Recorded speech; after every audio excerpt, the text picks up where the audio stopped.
5 berita terpopuler hari ini Senin 15 Desember 2025 di Bloomberg Technos Flash 5. Yang pertama, pejabat Gedung Putih Sachs, China tolak chip Amerika H200 Nvidia.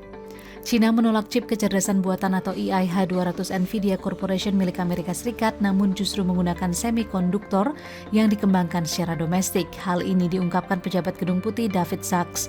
Sebelumnya, Presiden Donald Trump menyatakan mengizinkan chip Nvidia H200 dikirim ke China sebagai strategi persaingan langsung di pasar domestik China. Namun Sachs menyaksikan akan kesuksesan strategi Trump. Pernyataan Sachs kemudian menimbulkan spekulasi apakah Nvidia dapat memulihkan pendapatan.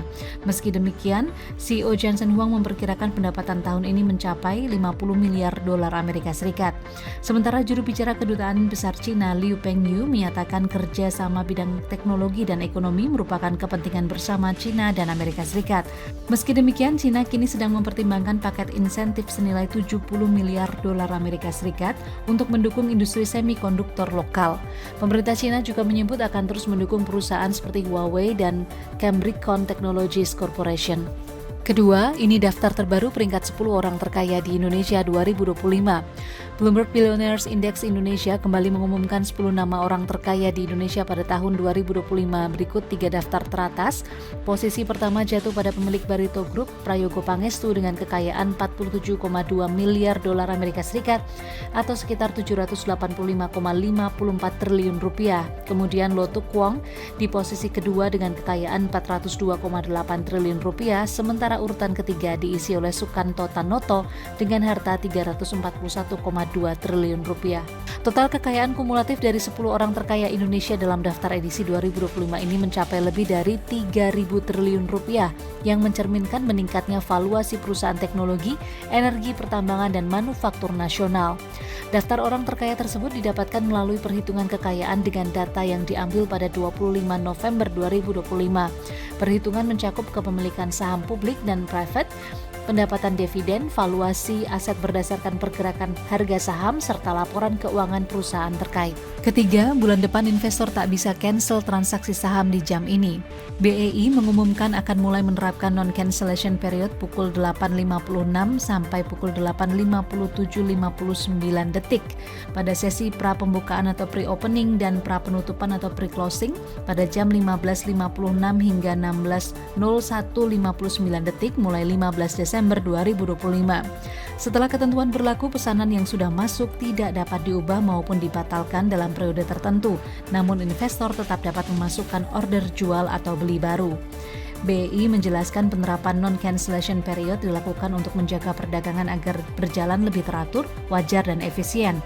Kebijakan tersebut diharapkan dapat membantu pembentukan harga yang lebih optimal. Adapun sosialisasi telah dilakukan BEI pada anggota bursa sejak awal tahun lalu. Pihaknya juga menyebut telah melaksanakan 7 kali pengujian non-cancellation period sejak Agustus hingga awal Desember 2025. Penerapan ketentuan serupa juga telah digunakan oleh sejumlah bursa di kawasan seperti Singapore Exchange atau SGX, Hong Kong Stock Exchange atau HCEX, dan Shanghai Stock Exchange atau SSE.